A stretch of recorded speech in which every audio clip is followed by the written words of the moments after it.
In her book, Raised a Warrior, One Woman Soccer Odyssey, Susie Petruccelli writes, I learned that only 4% of sports media in the United States is devoted to women's sports, and that number was not rising.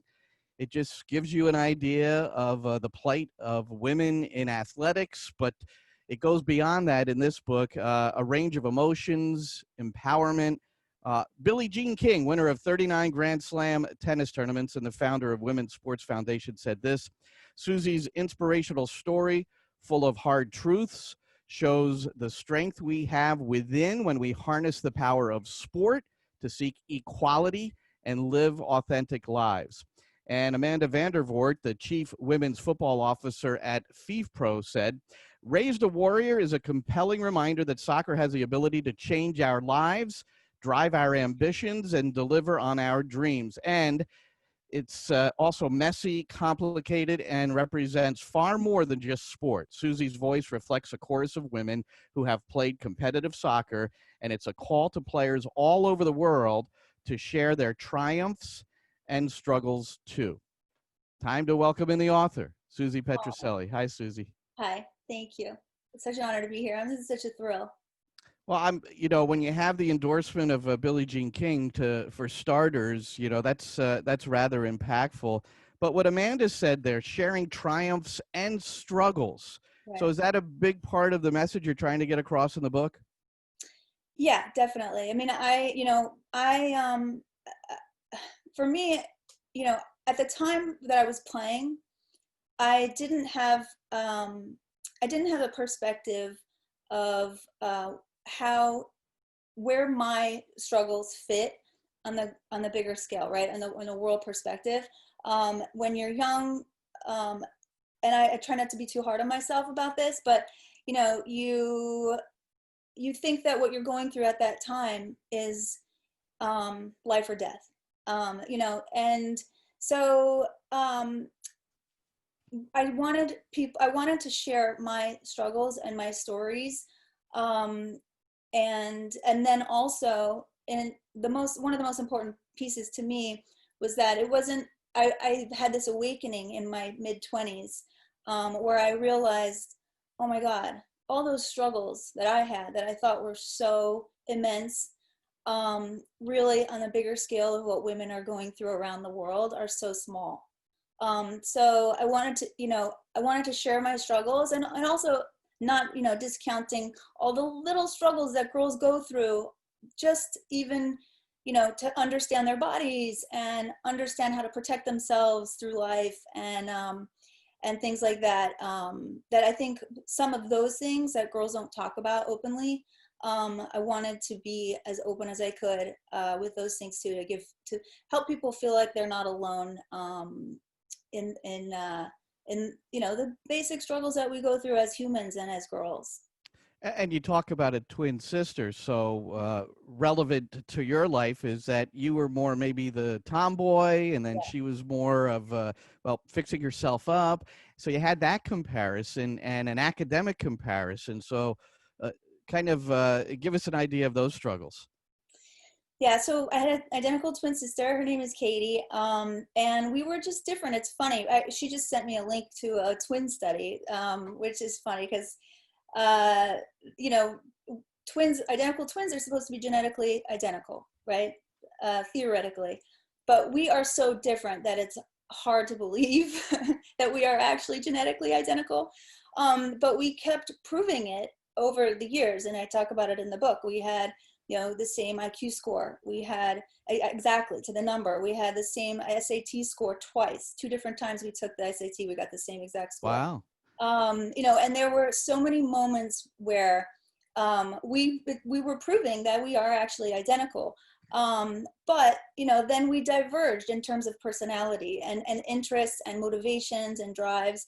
And I think also at the time, people were hoping to find a way to differentiate us because we looked exactly alike, And, at the beginning it was like, well, I wore yellow and she wore pink. And then, it sort of evolved into this sort of identity where she became kind of the academic one or the student, and then I became the athlete.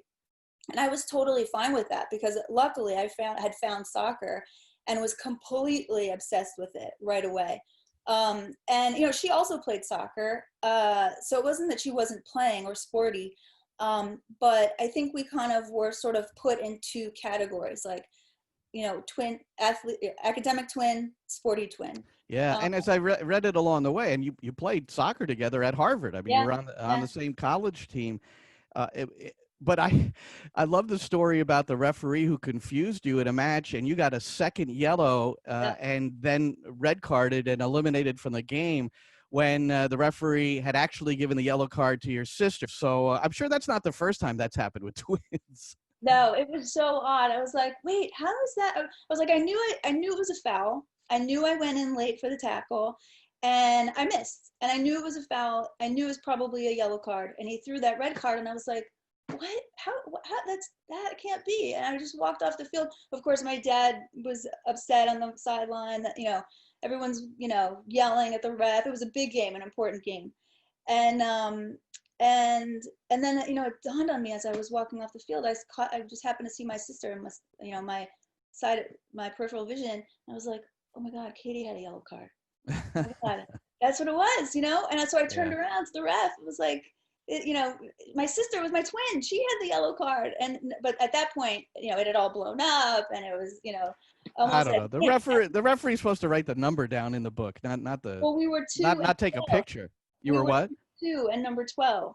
Oh, okay. So he might have looked at it and said, Yeah, you yeah. know, anyway. So yeah, that was partly on us because at that time, you know, we were not, we thought it would be cute to be number 2 and number 12. Confusing. Wore the same haircut. Confusing. Like, you know, we probably, and but again, it's that identity piece with identical twins.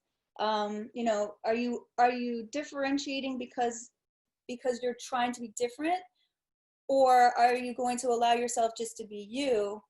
I don't. It's a very unique situation, the way that twins have to sort of either, you know, like, you know, individualize, versus like who just be who they are. And you tell the story.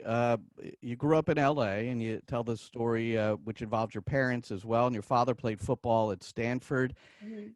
He treated you like an athlete, so there was no misgivings there. But that relationship, how much did that play a role in you kind of developing into this person who has become and is trying to become through this book more of a role model for women and teach them the way, teach them empowerment? I think, you know, I don't know if I mean, my dad definitely didn't think I would ever become, you know, a role model for girls. In his mind, he wanted to raise tough kids. He wanted to raise tough human beings that could, you know, survive through life, and fight their way through you know, a battle on the field, just as, you know, just as capably as they could fight their way through any challenge that they're going to face in life. And that, you know, shaped me completely. I mean, you know, he's a very intense person, and a strong personality. But he also had a softer side and a reflective side. And, you know, it's, I know he's proud of everything that I'm doing now, obviously. And I've also, I've, I guess all of the lessons that I learned from my dad have completely shaped me. And there was a sort of a switch in my mindset where it became being raised a warrior to be, you know, tough and sacrifice your body on the field. And, you know, he called it reckless abandon. That was his attitude about how to play. And then, you know, as I grew up and I, you know, started writing the book and researching all these amazing people in history who, you know, were pioneers in women's sports, and all these amazing activists around the world that are helping girls through soccer, you know, and pushing social development through soccer. And then the title of the book, Being Raised a Warrior, took on a new meaning for me. And it became more like, and then I had a daughter, right? So then it became for me like, I'm going to raise my daughter, and hopefully we're all like Julie Foudy and Billie Jean King. They're all trying to raise us to be warriors for the progress that we need, right? Whether it be in sports or even just in general in the women's movement, equal pay, the gender pay gap in general, all those things. So yeah, and that all did really come from my dad. The seed came from my dad. And you did, when you were playing soccer, when you first started playing, there weren't many role models in the sport of soccer in your gender, and that's where Julie Foudy eventually came into focus. Where did you meet her? How did that happen? So going back to let's see, the mid '80s. I grew up in South Pasadena, right, which is about an hour from Mission Viejo, which is where Julie grew up. And, I grew up with my sports hero being the guys, the men that I was seeing on TV. And obviously, I grew up in LA, so it was the Dodgers and the Lakers. And then later on, luckily, the LA Kings got Wayne Gretzky, which was mind blowing. But I never saw any female athletes on TV. I definitely didn't know there were women playing soccer. And so at one point, my mom walked into my bedroom and she handed me a cutout of an article from the Pasadena Star News. And it was about Julie Foudy. And it said, there's this young girl in Orange County who's 16 years old and she's playing for this thing called the U.S. Women's National Team. And it had a little picture of her. And that moment changed my life completely. And you didn't even know there was a U.S. Women's National Team. No. Now, it was created in 1985. So is that about the time we're talking? Yeah, that was probably, like 3 years later, a couple years later. Okay, yeah. Right. So it gave me a North Star. It gave me something to figure out how do you get there? What do I have to do? How hard do I have to practice? Where do I have to be? How do you sign up? Like all of those things. Shaped like the next, 10 years of my life, really 15 years of my life. And Foudy still to this day has helped me. It's funny. She really has helped me through every major stage of my life. I ended up thinking that I was going to follow her to Stanford. Both my parents had gone to Stanford. And then Foudy went there. And you had an official visit there and Foudy showed you around? Yeah. She hosted me when I was a recruit, which was a complete surprise. I fumbled my way through it because I was totally starstruck. I remember thinking like, I hope I'm making sense when I'm talking to her because I was so like nervous to even be around her. She was such a goddess to me already, And Susie, we're with Susie Petruccelli. Her book is Raised a Warrior, One Woman's Soccer Odyssey. Where does this fall into the first Women's World Cup, which FIFA wouldn't call a World Cup just yet, right. but eventually they've made that correction. But that was 1991 in China. So where and was it close to that? Yeah, so almost around the same time. So I went to a Stanford soccer camp the summer between my junior and senior year.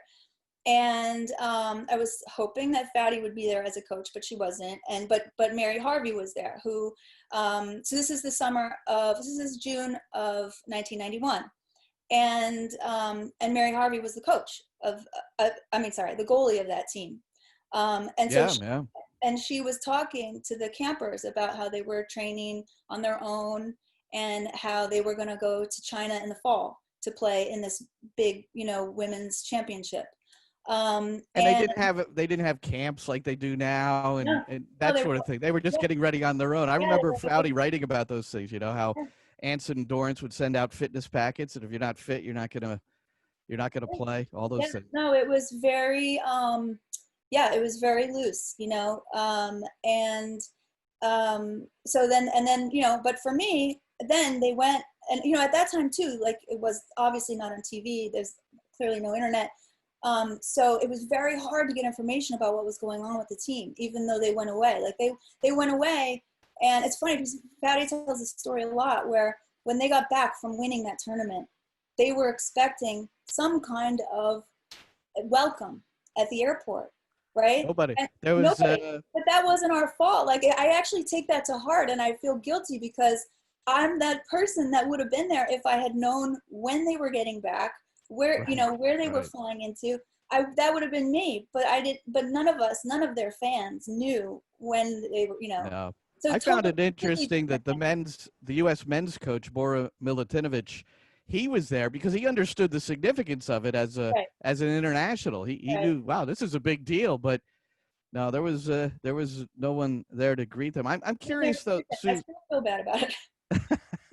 I, but I'm curious that first time you saw the article about Foudy and it struck you and it impacted you.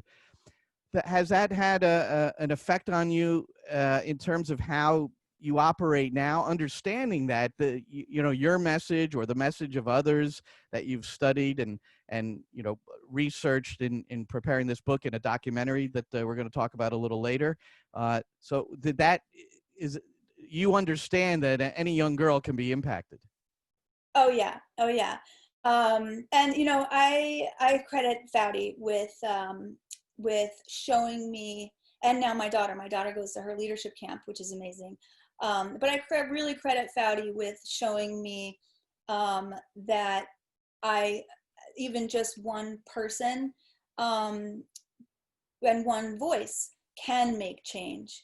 And you know, the importance of my words and the importance of all of us, not only trying our very best to be good role models, but also trying to inspire others to be leaders and trying to inspire others to find something that, whatever they're passionate about, it doesn't have to be equal pay, it doesn't have to be you know, you know, a gender issue, but whatever they see that's they feel is unjust in the world, like, find a way to work on it, find a way, either find people who are already working on that issue successfully and help them, or, you know, create a coalition, or even just work, you know, be creative and find a way to work on it, like just from your own little, like, house and laptop. We actually, like, one of the main things about the book is that I'm hoping, you know, that people will see my journey from, you know, a young girl who feels very unempowered and very voiceless,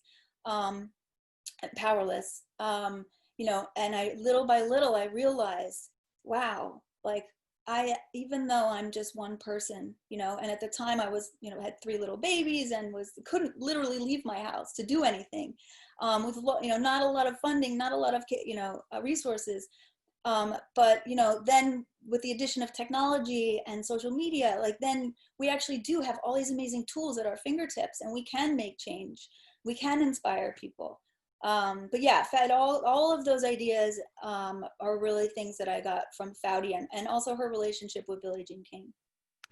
And Susie, well, obviously, anybody that goes to college, they understand. You know, it's transformational.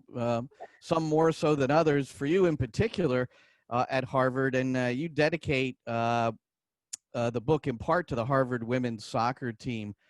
So, why is that, and how did it influence you? So I was lucky, obviously, to get to play soccer in college at all. I now know, I didn't know it at the time how lucky I was, but you know, in my mid-20s, I really started to awaken to how lucky I was to have that opportunity and where those opportunities came from. And I knew at the time, I may not have understood how important it was, but I knew at the time that the women that I was meeting were the most incredible people. I couldn't even imagine meeting people like my teammates at Harvard. I mean, they were not only the most fun women I've ever been around, but they were so talented in so many other ways. I was so soccer focused my whole life. I never really thought that I could do more than one thing. I never really, so, you know, same idea with my sister and I, like, she was the student, I was the athlete, right? And no one really said to me that, oh, you can both be both. Or you can both be, you know, Yeah, but you were accepted at Harvard. I mean, it's not like you did nothing in high school. I mean, well, you had to that's hit the part of the books a little bit, but story. we Yeah, well, that's part of the story, is I really, so I think you probably read this part, but you know, my sister and I, when we were young, we had exactly the same IQ score, right? So when my grades started getting to be lower than my sister's, I was about middle school, and my parents sat me down and had like a powwow with me, like a serious powwow. And they were like, we're just going to go ahead and show you these two pieces of paper. Do you see what's going on here? And it was this IQ score, right? Same exact number. One was me and one was her. So they said, there's literally no excuse for you to be getting lower grades than your sister. And they said, very seriously, if you don't keep your grades up like hers, we're going to make your life really miserable. So, so that's the reason. So it's a funny story how I ended up at Harvard, and it took me a long time to process it all. I was like, how did this happen? I mean, And you were also accepted at Stanford, which is where your parents had hoped you would go. But right. I found the Harvard acceptance interesting because, correct me if I'm wrong, but at Harvard for twins, both had to be accepted or neither would be accepted. Is that true? You know what, those were rumors. Obviously, when we were twins and we were applying for college, we were wondering if we heard there were twin policies at schools. I have not confirmed any of these rumors, but at the time we did believe that Harvard would accept both twins. They wouldn't accept one or the other. But Yeah. Stanford would deny one, if one, they treated them as individuals. So I of course thought, wow, if my sister doesn't get into Harvard, it's probably my fault. um, Now that's a lot of pressure. yeah, that was a lot of So, pressure. She really wanted to go there. well, here, a line from the book really struck me, and you had a quad injury, which no one could seem to figure out exactly why it was so severe, why you'd come back, and Yeah. you would re-injure it. And here's the quote from your book: after you visited with a doctor who explained it to you, apparently he said the surgery was for elite athletes. It was going to take surgery, and you said, I wanted to punch him in the face. Yeah. This was starting to feel familiar. Being laughed at for my big dreams, that was early in your life. Being denied the family business, that was, I believe, your father saying, a girl is not running my I business. went to the company to a girl. And being excluded from social clubs, that was Harvard because it's all about the men. And being denied a career-saving surgery. So was this a seminal moment for you? I mean, it seems like that's where you were like, my goodness. Yeah, I mean, it was definitely a shock. I was like, so you're saying I'm not an elite athlete? Wow. And it was devastating. It really was devastating. And I got angry, I mean, I really just wanted to hit him. I was so angry. And now, you know, I try to take a step back from it. Um, and, you know, I I also think I should have had something else in my life that I was prepared for. I should have had a plan B, and I didn't. And that's one of the things that I try to tell young girls now all the time. Don't, have something else in your life that you love. Have something else in your life that you could see yourself doing after your playing career is done. Because that's real. I mean, obviously, as we know, I mean, it took me a long time to learn this, but you're gonna need to find a way to support yourself after your career is over. I mean, even now, right? Professional women, they're not making enough money to retire completely. So we all need to have something else in our lives. And I didn't. And I think that's part of the reason why I was so angry with him. And I couldn't even fathom giving up the game. It just wasn't an option. I ended up playing 3 more years, even though he, basically said your career is over. And finally getting the Ivy League championship that you had desired so strongly your senior year. Another paragraph I wanted for you to assess, because there's this period of time at university where, you were really trying to find yourself Yeah. as a person, and you got a tattoo. And the quote here is, the tattoo marks that moment in my life. When I left for university, my father had told me to take the time to appreciate special moments. Yeah. And despite my immaturity, I was self-aware enough to know that painful moments can be special too. Yeah. I wanted to always remember the day I'd started over. So that was the the tattoo was the symbol of that. And you Yeah. had also expressed in the book that you were your sexuality, you were kind of in a spot where you weren't certain there too. Yeah. Yeah. Yeah. For some reason, for me, the binary, I guess the way our culture sees sexuality in such a binary way just never felt right to me. And I would express that to people, and I would get funny looks a lot of the time. Like my grandfather definitely made homophobic jokes when I was a kid, it was more the norm than obviously it is now, thank goodness. But yeah, so I had feelings for boys and girls, and I always knew that.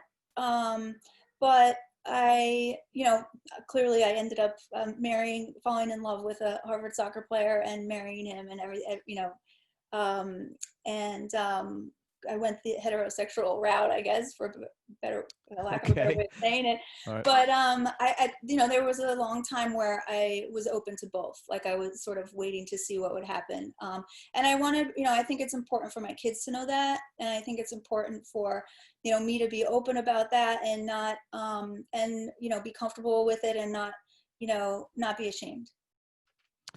So, and Tim Wheaton, your coach at Harvard, actually, I don't know if it was a suggestion or a mandate that you go to counseling just Yeah. to hear from a third party. And at that time, I think there was still sort of a stigma attached to going to see someone. Yeah. Certainly much less so now than then, right?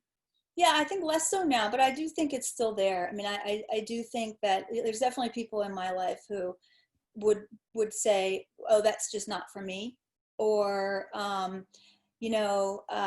don't need that. And my feeling my feeling is that I wish it was part of our regular healthcare. I wish we had a annual mental health check-in the same way we do an annual physical health check-in, especially for kids, adolescents, especially.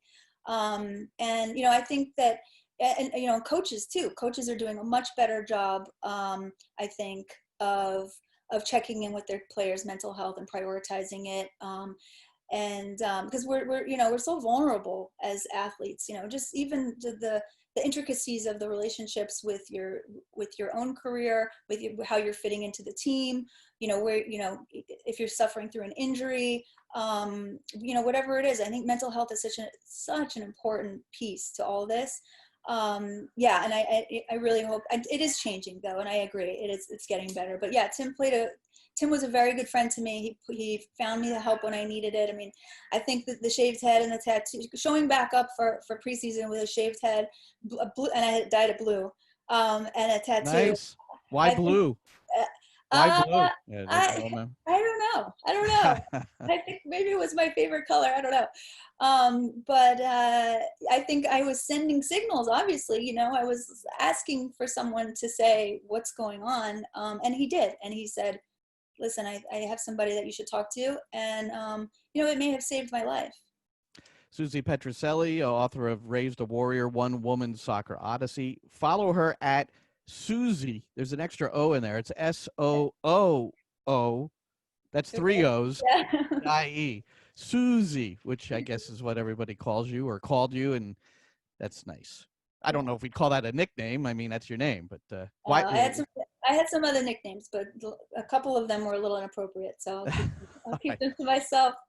Now, there was this documentary, Warriors of a Beautiful Game, and I think this story, this part of the book, maybe I don't know if I didn't read as thoroughly or I missed some of it, but Kelly Nascimento DeLuca, when you eventually moved to New York City, apparently she was your neighbor, like Yeah. she lived behind you or something. Now, people might not be familiar with that name, but we will tell you that it's the eldest daughter of Pelé, Mm-hmm. one of the certainly most, if not the most famous soccer players in global soccer history. And there's his daughter. So eventually you guys connect. Mm-hmm. And then you help with this documentary, which then leads to a book. So this is all rather fascinating to me. So how Yeah. did you guys connect? So I had been working on the book for a long time already, actually. I had been working on the book. I mean, the book was, it's sort of evolved over from the point when I graduated from school. So it's been a long time I've been working on it in different iterations. And so I moved to a new town, not very nearby here. And a friend of mine, a new friend, came into the house, and we were chatting, and she started to realize that we were all soccer players. My husband and I, all my in-laws played D1 soccer. My father-in-law is a soccer nut, and she, my friend Melanie was like, you guys are all very into soccer. She's like, did you know that Pele's daughter lives over your back fence? That Jaw must be, dropped. Yeah. yeah, Jaw sure. dropped. Yeah. It was like, no, you got to be kidding. Yeah. So Kelly's family lived not directly over our back fence, but at diagonal. And but ironically, I never ended up being introduced to her or having a way to meet her. Really? While we were living there, yeah, Oh, because we actually do have a child the same age, but it's boy girl, and we only lived in that house for about 1.5 years, and then we moved away just a few miles away, and then, like, 1.5 years later, the same friend Melanie, was like, have you not met Kelly yet? um I'm and thinking the same thing. I can't yeah, believe you just didn't walk over there and just kind of peer through the no, window or something. it never happened. And so Melanie said, your book sounds a lot like what she's working on. She's just starting to work on this documentary that's about, the female players in Brazil. And because my book had turned into it had started as a sort of a me wanting to contribute like a good women's sports story, right? Because I felt like we don't have too many of those. We have Chariots of Fire, we have, all these amazing men's sports epics. And I was hoping, if I could produce a female story like that. But it had evolved, and I had sort of gone through this awakening, like, oh my God, like this book is going to be, it has to have some history in it, and it has to tell the story of Title IX. And there was sort of having trouble like wrapping my mind around the whole story at that point. That's got to be the essence of trying to figure out how to write a book anyways, like Oh trying my to goodness, it just put it kept, all together, and it yeah, kept growing, it right? kept Yeah. growing. But and Kelly was having, so anyway, so my friend Melanie introduced us, like basically set us up at a dinner and introduced us. And our French, I didn't mention the book. We didn't even really talk about her dad. We just became friends, and we started sort of collaborating. Like she started, we were bouncing ideas off each other. She was helping me a little bit with the book. I was hearing about what she was developing for her film. And then, another year later, I had decided that it was time for me to go back to work full time. And I was putting a resume together, and, she said, can you just wait a month? I might have something for you. Oh, Um, wow. and I said, sure, I'll wait a month. And luckily it was like right around Christmas time. So it was like perfect, because I can get through Christmas and then refocus, on finding a job. So January 2nd of 2018, I want to say, she called and said, do you want to help me with my film? You want to be a producer on my movie? And of course of course, yes, absolutely. So we've been working on her film ever since. And that year was a lot of development. Actually, the first thing I did was get Julie Foudy on board as an executive producer, which was absolutely amazing. So Foudy is our executive producer for the documentary. And then we started, building a plan, and we started traveling to film. And so that next year we spent the whole year traveling and filming what professional women's football looks like. And we ended up getting to go to 6 different places. So we went to PSG Women. Oh, good. Yeah, Yes. So PSG 6 Women, different countries, 6 in different essence. countries. Yeah. Yeah, yeah. So we went to Orlando Pride. We also got to film, because the main character of the film is a young Brazilian player, who was at University of Florida with Becky Burleigh at the time. So we got to Okay. go there. So we got to see University of Florida's soccer program, which is unbelievable. And then we got to see the Orlando Pride. We got to interview Alex Morgan and Ali Krieger. And then we went to Brazil, and we got to see Santos FC, which is where Pele played, and Neymar, right? We got to interview some of their women's players, and see what their situation looks like. And then we got to go to PSG women, Juventus women, Manchester City women. And then we got to go to Zanzibar and see what professional women's soccer looks like in an African country that's, primarily a Muslim culture. So what did you and Kelly conclude after seeing all the different environments? I mean, some probably we know better off than others, but is there a similar thread to all of them? Yeah, I mean, it's obviously a very wide spectrum, right? And the barriers that the women are facing in each place are very different. And so they're very case by case. But I think one of the things that we saw that we were very hopeful about was that there are very influential people in each place that believe in the future of the women's game and believe that it's one of the most important and investments right now. Not only important, but valuable investments right now. And so, yes, there were obviously barriers everywhere. Very complicated barriers everywhere we went.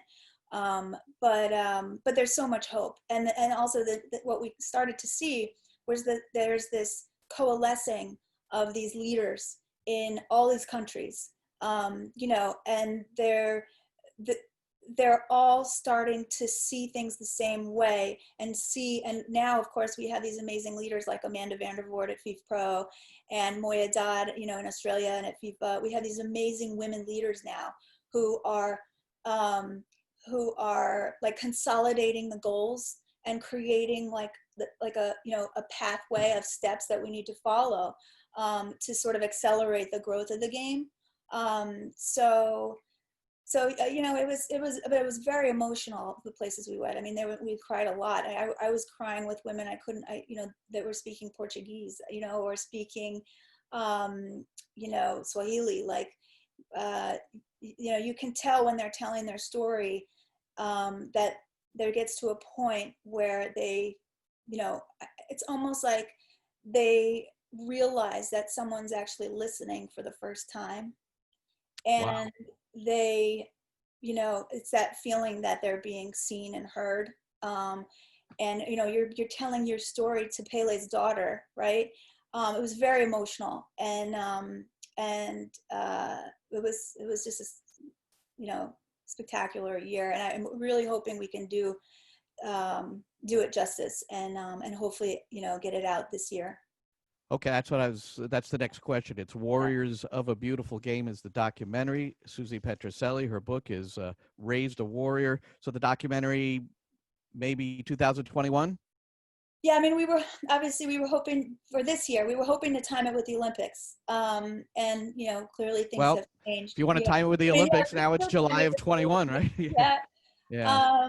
But we're really hoping. I mean, we have 90 hours of amazing footage, shot on these ridiculous cameras, these red cameras. So we have all this footage right now, and it's in editing.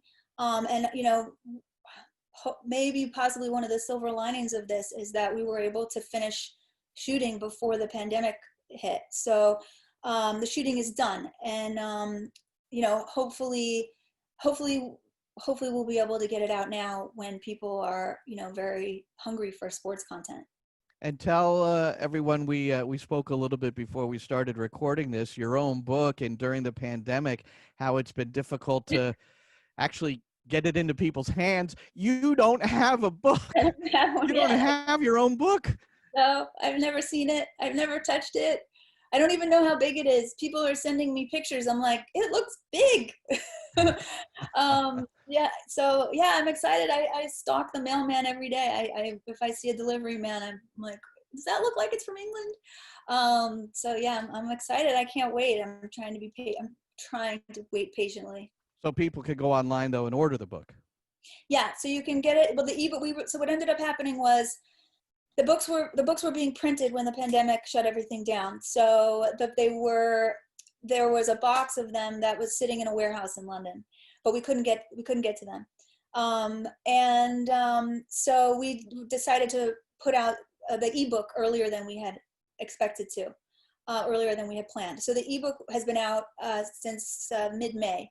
And so you can get the ebook now on Kindle. And actually, so it was released, and it was kind of, it ended up unfortunately being a little messy the way it was released. We had planned like an event in New York City, and Sure. Ian, my publisher, was going to fly over, and we were going to have a party and launch it properly. And of course, that didn't get to happen. And so things sort of happened a little bit clumsily. But amazingly, even with very little press and no big event, when we released it on Kindle, the next morning we woke up and it was the #1 new release on Kindle. And I literally had to be like, what? Well done. Well Yeah, done. yeah. So that was very exciting. So even though it hasn't happened the way we planned, it's going fine, and we're excited. And yeah, so you can get it on Amazon on a Kindle. You can buy it from the publisher's website from England, and then we're just waiting for it to get up on Amazon.com as a paperback, which should All be any right. day. Yeah. Well, someday we're going to be able to go into the I know. bookstore Hopefully and someday see I'll it. actually Hey, have. I want to close by going back to what I said right at the top, and you talked about yourself and Kelly preparing for the documentary "Warriors of a Beautiful Game" by going to visiting different parts of the world, in particular Brazil, where Kelly's father Pele was revered, as he has been and is worldwide. But the girls need to see a picture or read the stories about their heroes who become their heroes, like you did with Julie Foudy in a local paper. But then I go back to where you said, I learned that only 4% of sports media in the United States is devoted to women's sports, Right. and that the number was not rising. So that Right. seems to be a particular problem issue. Ugh. How do you overcome that?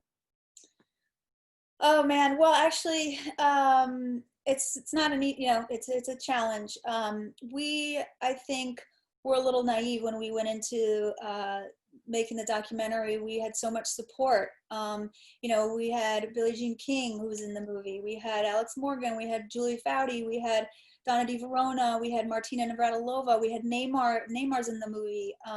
We had so much support that I think that we assumed that we would be in the 4%. I think we assumed that it would be easier to find funding. Even with all the support that we have and the story that we're telling that's so important, it's been a struggle. And we both kind of hit it. We realized one day, we're like, wow, we're actually hitting the barrier that we're talking about. And Wow. so, it's not that. That's powerful into itself. Yes. So, it's a little bit of a challenge to find the right people, but they are out there. And another thing that we're considering is a friend of mine and I, Kelsey Trainer, are considering putting together a production company, and it would be called 4% Productions. Well